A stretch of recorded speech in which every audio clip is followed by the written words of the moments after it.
needs no real introduction. He's given us talks before on diecast toys and other things, and he served on the executive. So at this time, I'd like you to present to you Bruce Fowlie.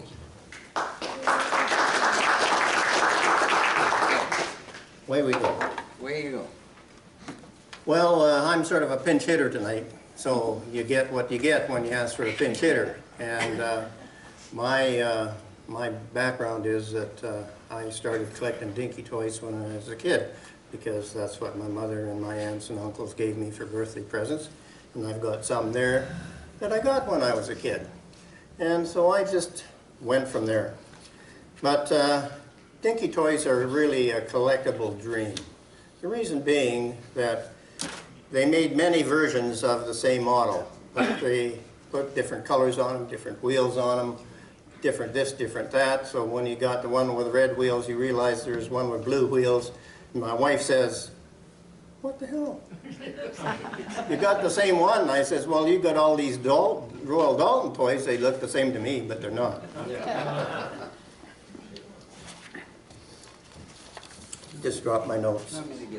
Okay, sure. You can move that and we won't repeat the meeting. Yeah. So I'm just going to tell you a few things about dinky toy history. It's rather interesting, and there's a lot of little cute angles to it, and I brought some of my collection along, which I'll walk over and talk about from time to time. My overheads are not going to show up on this machine and this screen too bright, but you can put on your bifocals and we'll get us through it before the night is over. And I got more here than we can handle in one night, so you might have me come back again sometime. Keep our fingers crossed. So it's very difficult to prepare this presentation because there's so many different things about it. For example, when you have two of the same, as I was saying, you suddenly realize they're not actually the same, different colors and different tires, different axles, different this, different that, and you can see that on some of those toys. And it helps a lot to know when various toys were made, because you've really got to catch on to where the old ones were or when they were made. And they're usually, not always, but usually more valuable than the newer ones. Dinky stopped making toys in the 70s. I'll tell you more about that. But they were made for different markets. We'll talk about that. They were made also in France as well as in England. And there's a story behind that as well. So we got a lot of things to talk about if you want to hear about it. I acknowledge a lot of my references, of which I have many. And if I don't trip on wires, I want to point out one book here. There's a magazine I get all the time that has some good reference information. Here's a book which was published in Britain, and the authors have both passed away. Thus it's quite valuable now, and it knows everything you want to know about dinky toys, including a list of all the toys they didn't make. For example, there's one in particular that I have that it was a bus. I forgot to bring it, but it was never built. At least the bus was never built. Dinky Toy made the model, and the bus company said, "Here, Dinky, you can use our plans. We're going to make this one next year." Dinky made it, a toy. By the way, we shouldn't call them toys anymore. And anyway, they made it, but the bus manufacturer never made the bus. So that toy, I guess, is maybe more valuable. Or is it? I don't know. I forgot to bring that one. So back to my notes here. That was the best reference, and I've referred to it quite a bit. One thing we want to talk a bit about, which is educational, is that many of the dinky toys, in fact, I think all of them, and certainly many die-cast toys even today, were made from Zamac.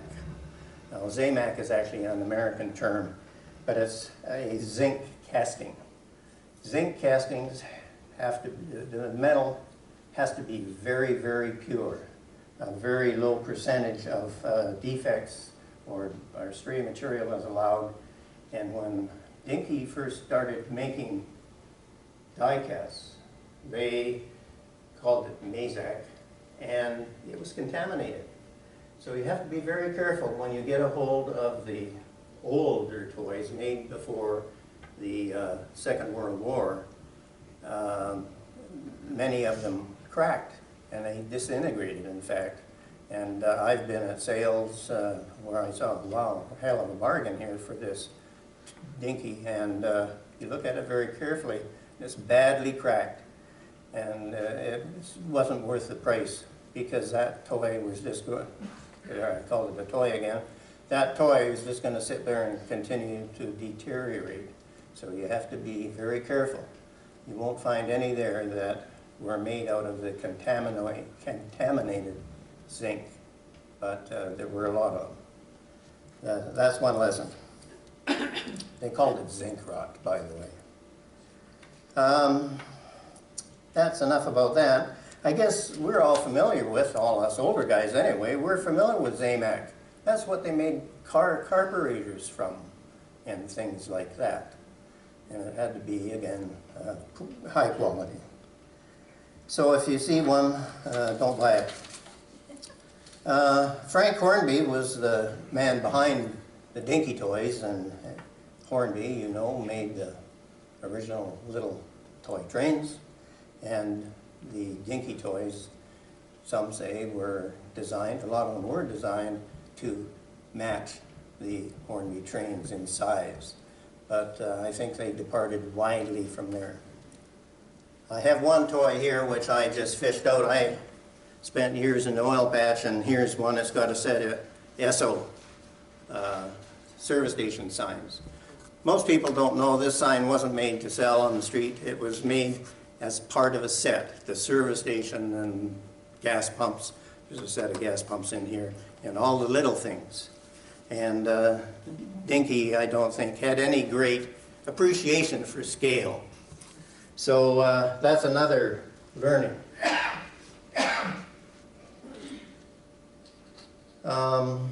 What can we tell you about Mr. Hornby? He was a member of Parliament.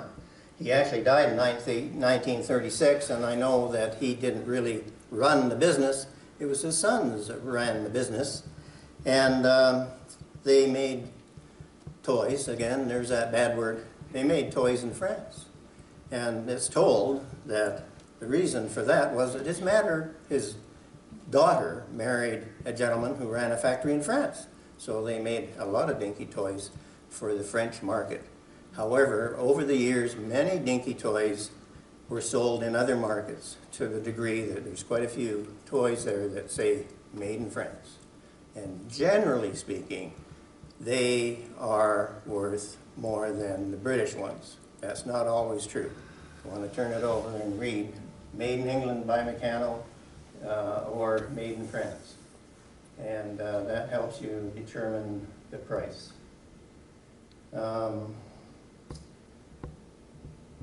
The first Dinky toys that they made actually was in 1933, I believe, where Meccano issued a set of railway and trackside accessories to complement their model trains. They were called model miniatures. By April 1934, they were called Meccano Dinky toys. And production began more or less simultaneously in Liverpool, and my pronunciation is obviously very bad, a place called Bobigny, France. And that continued for years. Can you pronounce that one better, Derek? Nope. So we'll go with Bobigny. Doesn't sound quite right, does it? And as I said, Frank Hornby died in 1936. His sons were more involved in running the company than he was, and more models were produced in both countries. And by this time, both branches had produced cars, trucks, buses, military vehicles, aircraft, ships, and accessories, and various kinds of, and all kinds of things in that book that I've never seen, and I never will see, because they just kept cranking out die-cast models. there. I didn't call them toys. Now apparently dinky, here's one of the gems of the evening. Apparently dinky is a Scottish word meaning neat or fine. Although I never heard my Scottish parents use the word, although I recall many other key words. My father was a teamster, came to Canada in the early 20s. He helped dig the Eaton store with a team of horses and a slip. His horses knew all the key words, you bet, because I saw my father handle the horses on the farm, and he knew, and he had a lot of key words, which we won't go into. So apparently the word dinky was suggested by Frank Hornby's daughter-in-law, who said they looked dinky, and dinky was the N-word in the early 1930s. By 1936, vehicles were introduced called model miniatures, and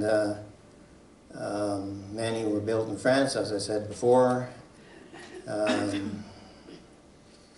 Many of the most popular pre-war models were the British branch's 38 series of sport cars and the 39 series of American cars. I can show you a slide of those. And first of all, I'll show you a slide that helps you determine the base plates, what year they were made. It's another way you can tell how old the model is. Turn it over.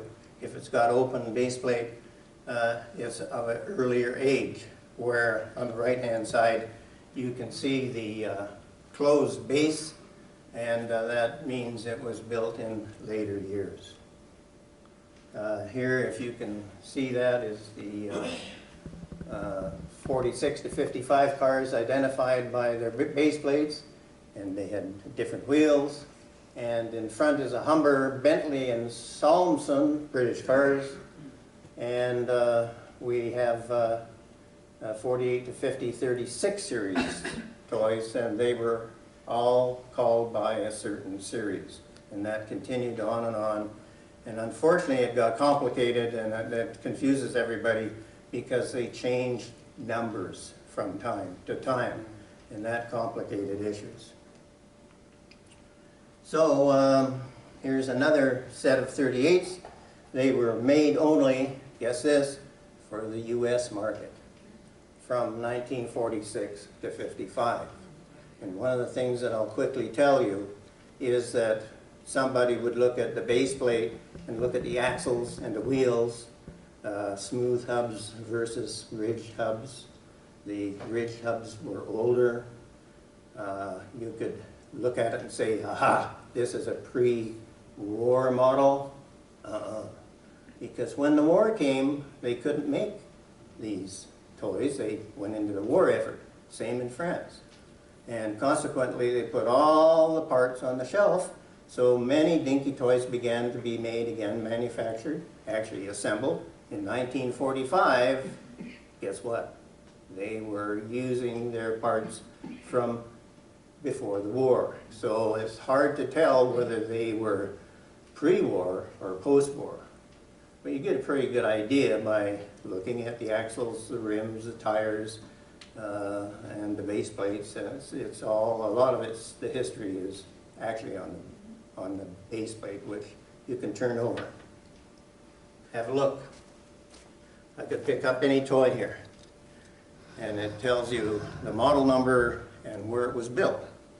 I think this one says made in France. Guess what? Studebaker. Here's another Studebaker. It's an older Studebaker. Valuable, and only the rich people, I think, drove these Lincoln Zephyrs in America, but a lot of these toys were just made for the American market. So that's a bit of news.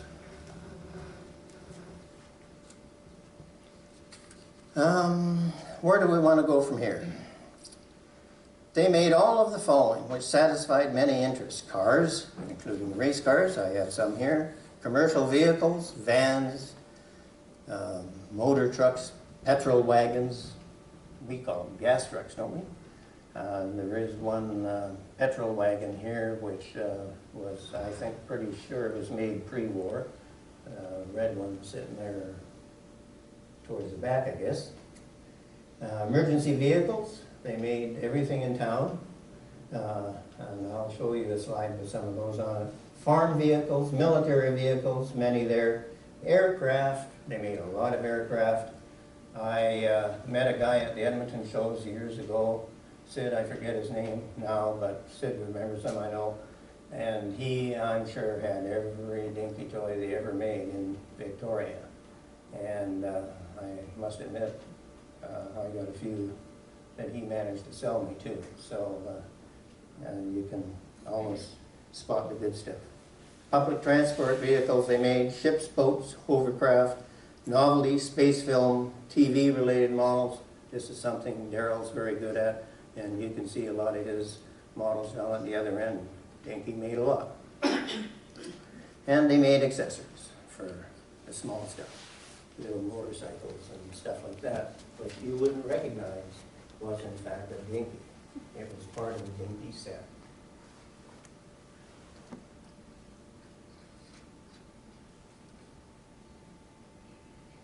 Let's see what we have for more overheads.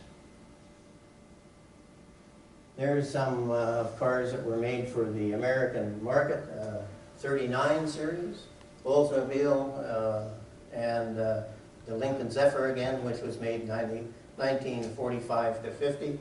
And some of those 1930 sets were made for the American market, and they actually put two-tone on them, like two colors. And they are valuable, and they were made just for the American market. They went into the American market, and I don't know that anyone ever saw them again, because I haven't got one, and I haven't met anyone, well, I shouldn't say I haven't met anyone who doesn't have one, but a lot of them are the series and color set combinations that they're considered very valuable.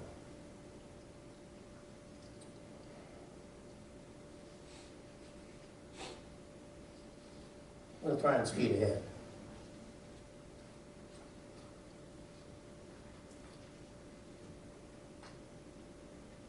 Here's some more American cars.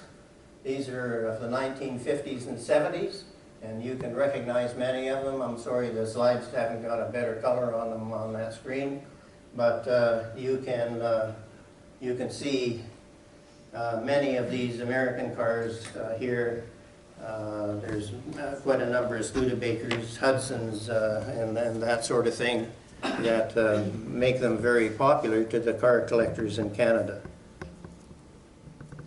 An unusual car, I find it unusual, if you have to find it, is this is a Ford car, which is very, you'd recognize it of being a car you've seen driving up and down the streets. Maybe not in recent years, but there's quite a few around. And this one, because it was made, painted to look like an army vehicle, is usually worth more in good condition than if it was just painted a regular color.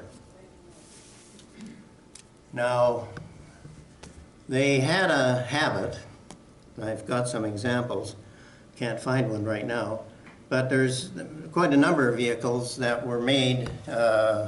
For example, here's a little Bedford dump truck. It was made in two colors. This is the one I had when I was a kid. Hey, I looked after my toys. And they painted that one army color, called it an army truck.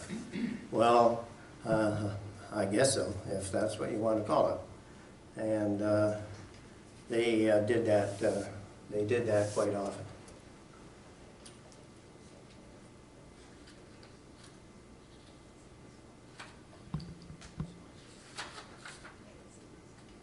I was going to talk a bit about ambulances.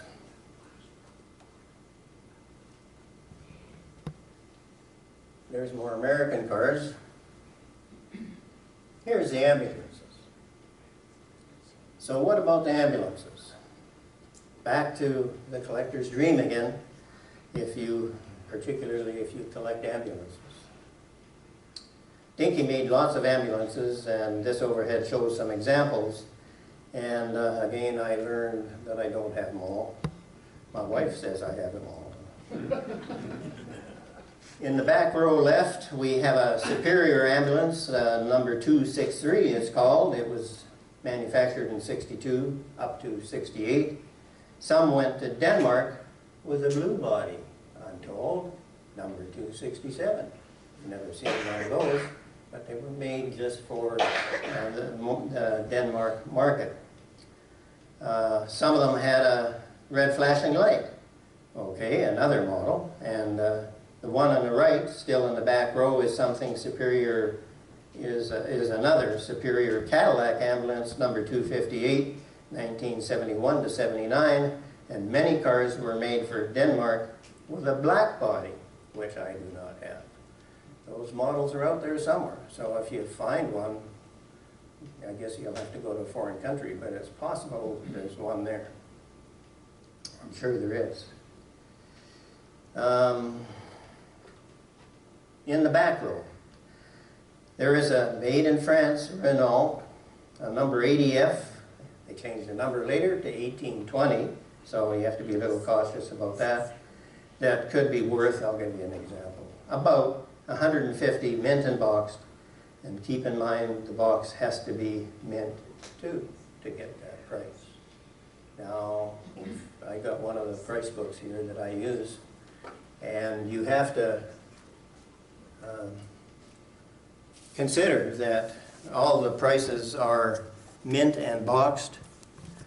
Here's the one that I use, and I like it because it's got everything in it, not that it's necessarily reliable, but it gives you a price range, and mint and boxed is the highest value.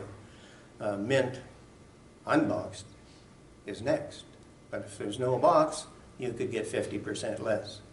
If you get a nice clean toy, which you find at a diecast sale somewhere, that if there's no box, you'd be lucky maybe to get 30% for it.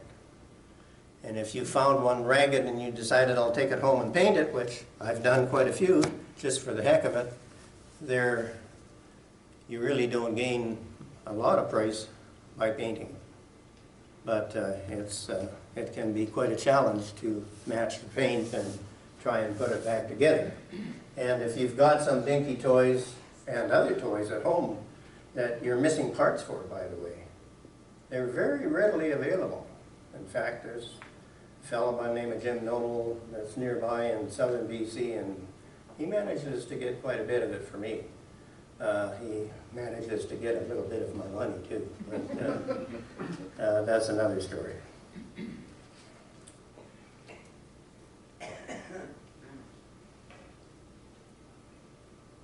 Army trucks. Well, there we go. You can't see them very well. At the bottom row, you'll see that Ford car that I handed you there before. And in the third row down, you'll see that Army truck that is nothing more than one of these, I'll call it a dump truck, painted an Army color. I brought a few, left some of them in the box. Here's an Army tow truck. For some reason I like tow trucks. And this one can be very rare. I've in fact got one in the box. This is it.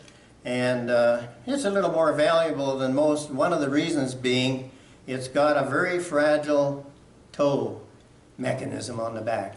And usually they're cracked or broken. Well, I haven't dropped this one yet, so we'll still call it valuable. Here is a toy made in France. It's a heavy carrier, Army carrier, with a French-built Army tank on it.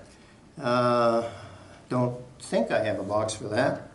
Maybe I do, I'm not sure. But anyway, it is similar to one made in Britain.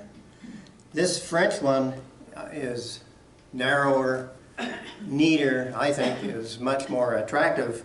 And I think I'm again showing my prejudices that many of the French-built vehicles were actually built a little more finessely, if that's a good word, than the English type. And quite often they're worth a little bit more money.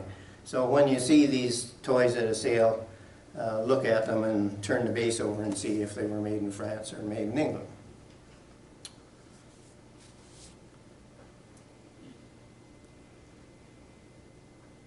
There's the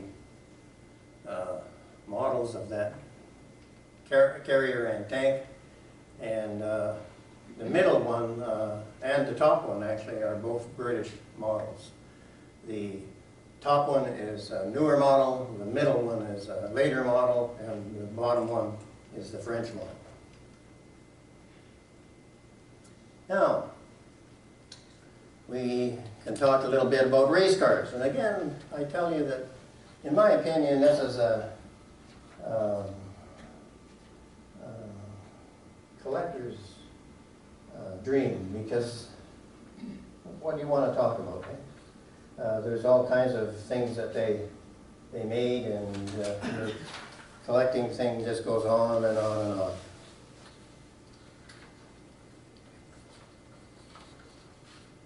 What was I going to tell you about the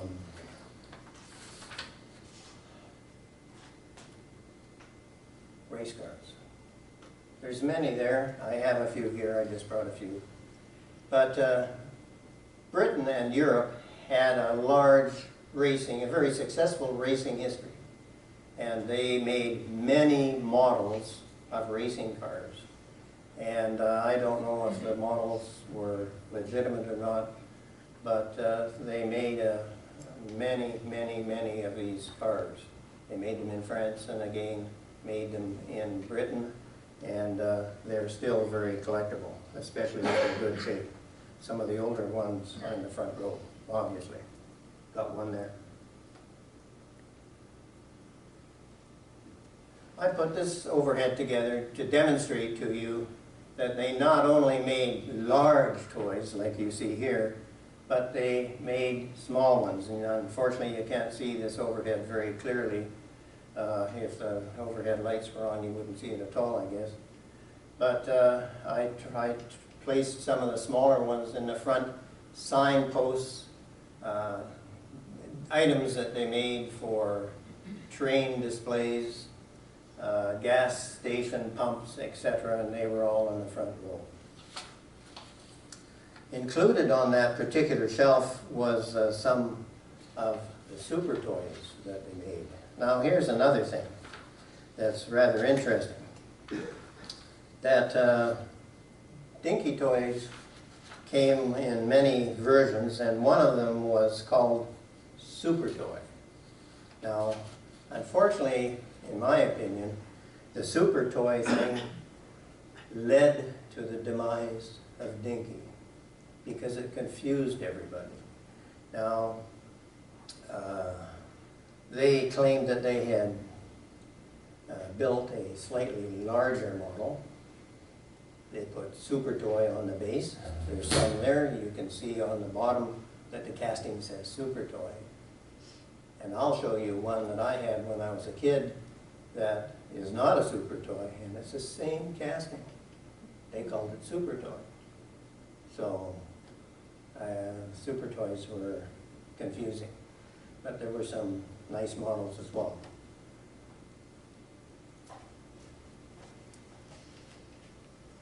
Super Toy.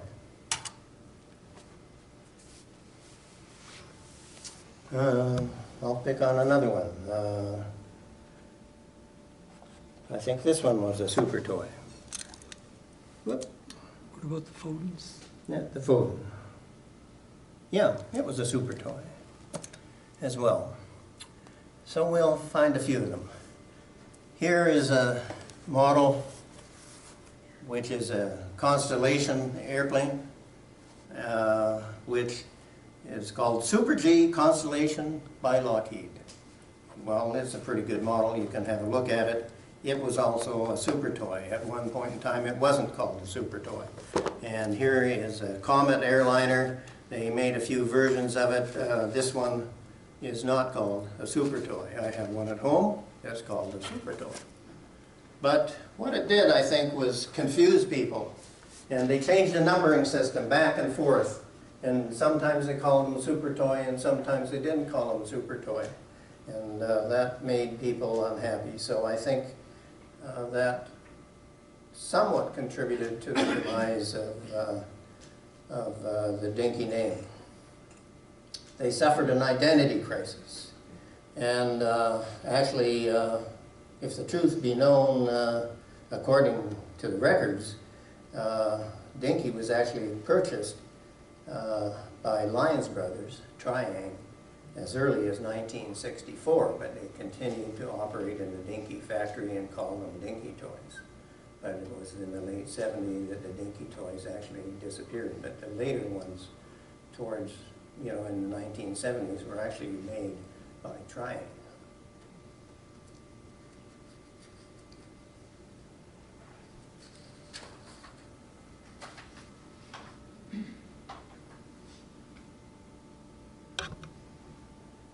Ah, yes, buses. Now, there's a few of the Dinky buses. Now, for those of you that came from Britain, you know that the British are experts in building buses. They've got a lot of buses, and they have an excellent transportation system. And I think Dinky made them all, and Corgi are making them nowadays. And there are some of them, double-deckers and modern buses, and some that were, like I was saying before, that were never made, and some that were also probably made in France. I can't say much more about the buses. It's interesting to note that our favorite bus manufacturer in Canada, forget the name now, but the name we know about in Calgary is New Flyer, because they made most of the buses that drive around Calgary. That firm just completed the purchase of a British firm, their largest bus maker, called Alexander Dennis. And the Alexander name has been in British buses for years. I rode around on them when I was in Scotland, when I was about 10 years old, and they were well maintained and very popular buses. And now a firm in Winnipeg owns them. And I said to my financial friend, hey, what does that tell you? We're expanding. But I'm not sure that's really good news, but there we are. Again, the versatility that I will talk about for just a brief moment, airplanes.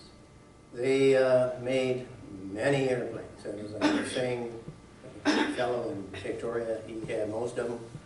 And we got a few here. I originally wasn't too interested. Here's one that has lost its decals. It's a Vulcan aircraft. It was made of aluminum for the first time that Dinky had ever used aluminum. Apparently the dies wore out too quickly because they had to use a higher heat, and the dies couldn't stand the higher heat. They only made 500 of this particular model. I haven't got a good one. This may be the best one I have. If you want to touch it, it'll cost you $100. But I'm just joking. It's this particular toy model might be worth about $700, $3,000 in the box for that. Usually the wings are chipped because the aluminum didn't do well, and some are made from a rounded design and some are not. But this is one of the interesting things when you get to collect Dinky, because my wife says, how come you got more than one of those? Not to worry, one's got less scratches than the other. A lot of larger airplanes. This particular model here is a British Britannia aircraft.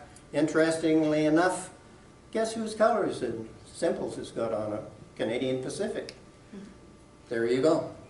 I got more than one of those at home. Small fighter aircraft, very common. I didn't want to take them out of the box. We can do that if you want. And as I was saying, here's a BOC Comet airliner. It was made in various forms over many years. And I wouldn't say it was particularly valuable because they made quite a few of them. This one, they didn't make many. So some of these little gems you can get out of a good reference book, and I'm sure that applies to whatever you collect. But it really encourages you to get a good reference book and read a bit of history and realize what you might have on your hands. So I think all you collectors are really historians. And you should all be writing articles like we get from Neil there about the history of this and the history of that, because you all know quite a bit of history just in order to be collectors. So, where do we go from here? Bruce? Okay. I think we're getting close to the end of what we want to hear, and I guess my objective was to, there's a lot of airplanes there. I'll just give you a couple of key ones here. I put this one together and took some of the toys off my shelf, and I have some here. Most of the Dinky Toys models were boys' toys, right? A lot of cars, of course, but I think they were primarily directed at the boys. So you can see that there's quite a few heavy-duty toys. I got a few. Cranes. Here's a Bucyrus Erie excavator. That's a good one. Very rare. Not too many of them around.